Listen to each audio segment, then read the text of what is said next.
This is Roy Kessel for Sports Philanthropy Network, live from Radio Row at Super Bowl 59 in New Orleans. And we're very excited to have with us special guests today that are going to be part of Lee Steinberg's Brain Health Summit and focusing on mental health. So I'd love to have each of you guys introduce yourself to our audience and tell us a little bit about your background and what you're going to be talking about tomorrow. Yeah, absolutely. Well, we'll start with, I'm Derek Duchesne, and I'm the founder of Better You. It's mental health care, and we focus a lot on performance psychiatry, ketamine therapy, and overall holistic wellness, so physical health, mental health, and yeah, that's pretty much it. And this is Dr. Fadul. I am the Chief Medical Officer. I help establish all the programs and oversee all the medical operations. Happy to be here.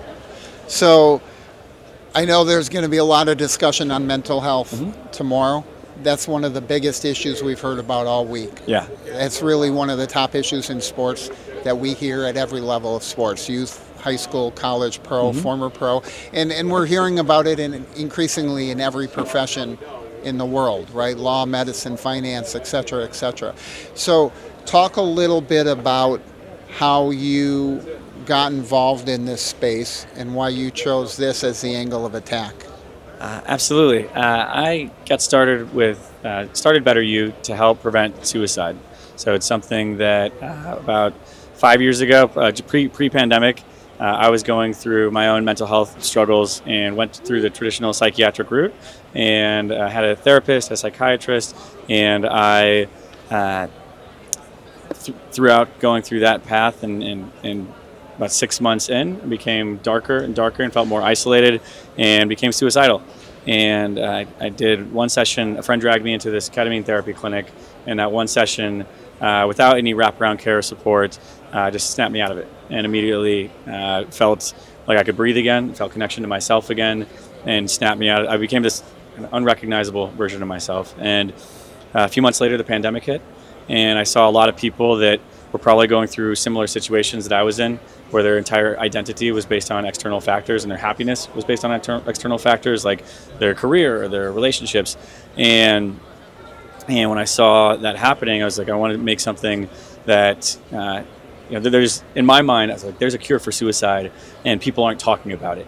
And so I wanted to put as much light around that, make it more accessible. It used to be $1,500 a session. We've now been able to make it down to $99 a session with wraparound support from doctors and therapists. And from that, about 5 years ago, have now scaled to offering all different types of just holistic psychiatric support, talk therapy, and physical support. We're also doing a study right now at BPC 157, a peptide for athletes and sports injury recovery, and doing a lot of work with TBI. And now we see a lot of athletes with TBI, because ketamine therapy is not only something that's been a breakthrough for depression, but also something that's been a breakthrough for TBI. And there's a lot of promising results coming out around that. Thank you. I think there's so many interesting parts of what you touched on.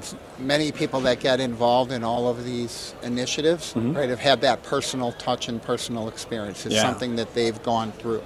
Because from the outside, right, it's all theory. Like, you can look at it and say, well, people who get involved from the outside, it doesn't have that personal level of commitment and energy to solve a problem. Because if you've never gone through it, it can be like, okay, that sounds like a great problem to solve, but you don't know what it feels like in the same way that you did when you started that. Yeah, 100%. And like you said, commitment and energy, right? We're solving big problems that affect a lot of people. And while having an idea to solve something, or really going for something that is so personal to you, like for example, for this, investors and other people have wanted to get involved for years, and I say no, because I don't want the outside influence of somebody that is going to make the business look at it as of something where it's this is a number on a spreadsheet, right? We trained all of our team and our medical staff and our therapists. Every call that comes in, this could be somebody's last call, right? This could be the last time that they are reaching out for help. And so treating and approaching every single person like that, and that's why we've been able to create something that's kind of it's unheard of, our success rates for depression and anxiety and mental health, because we create that wraparound care and support. And especially when people are at their darkest moments or their most triggered moments, or they feel the most isolated, that's when we try to smother them with love, for lack of a better term. And how did you get involved in this? This is a great story. So I don't actually talk about this very often, but 19 years ago, I lost somebody very dear to me. I survived a really traumatic incident, and I dealt with PTSD on my own for a decade. And mental health challenges are very isolating, and we're all very, very cut off. And I joined the military soon after that, and I started recognizing it over and over again in the troops I was dealing with. And Derek approached me about 4 years ago, and he wanted to build a company that was going to change the world. And I thought that was so sweet. And I didn't believe a word he had to say. I thought it was all intention and no actualization. And we circled back about a year and a half ago, and he'd done it. He built this really fantastic customer service company that specialized in connecting people and keeping them close and helping deliver on the promises that he's very good about making.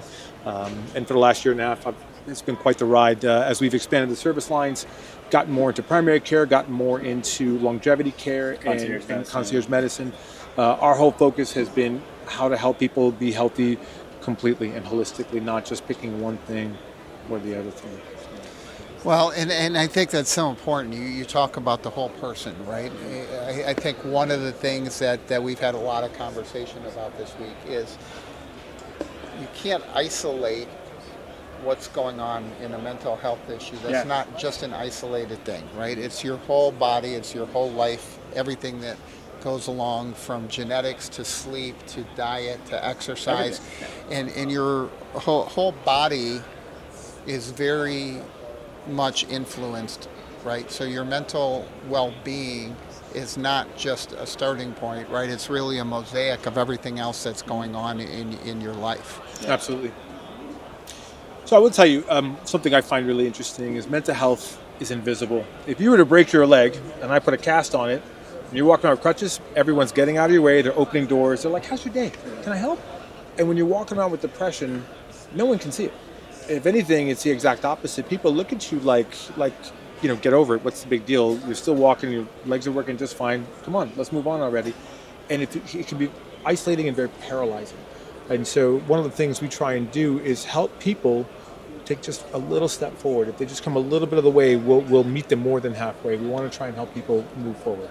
And that's, you talked about TBI, you talked about other things. It's the same thing. We always talk about that invisible injury, right? Somebody gets, as you said, breaks their leg, they go to school, they get a ton of sympathy, everybody's signing the cast, and it's a whole thing. When you have a brain injury and you're walking around in a fog, or you're asking a teacher for an accommodation, and the teacher's like, I just saw you at recess, you looked fine. I saw you sitting at lunch and you laughed. It's like, okay, but that doesn't mean doesn't mean that I feel like that the whole day, right? I'm trying to put on a good face. That doesn't mean I feel well inside. That doesn't mean that I feel well consistent and everything else like that. So, I think it's really important to do that. So take a look ahead.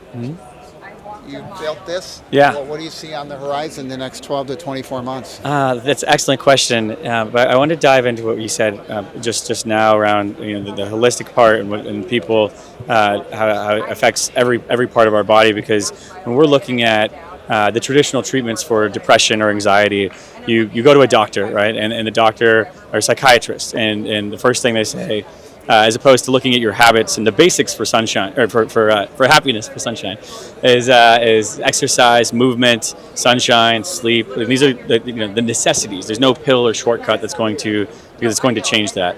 And when you go in for help for mental health support, a lot of times it's antidepressants, and most of the time, and antidepressants for me and for a lot of people out there were ineffective. And for some people they work, but also it's the side effects can be almost as worse or exacerbate the depression, because you can have sexual dysfunction, weight gain, and these are all very common things. And I think being able to not only help people feel better once they're working through their mental health with talk therapy or ketamine therapy or psychiatry, but then now how do we get them back on track? And a lot of that's combating the side effects or the years and years and years of mental health pills that they've taken that have messed them up, right? So focusing on their physical aspects and looking at their blood work and their weight management and those types of things. Next 12 to 24 months. So as I started this off, I was like, I wanted to build this in a vision that was so personal to me, and being able to not have to look at or answer to anyone, and be able to build something that I think is really impactful, primarily and to help prevent suicide. And now we're at a stage where we just went from 20 states to expanding to 35 states and expanded into a much larger holistic psychiatry and talk therapy. So now we're partnering with different nonprofits and philanthropies around, especially here now with athletes and the NFL Alumni Association, and how we can expand service to more underserved communities.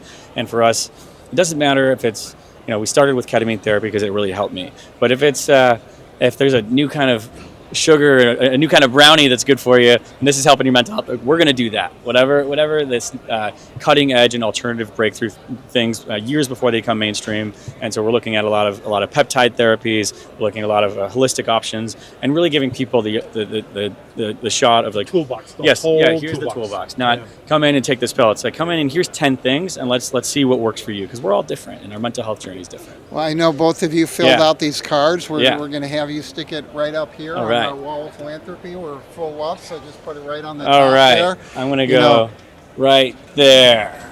Okay. All right. All right. 2 wings. Same bird. 2 wings. There we Two go. wings. There we go.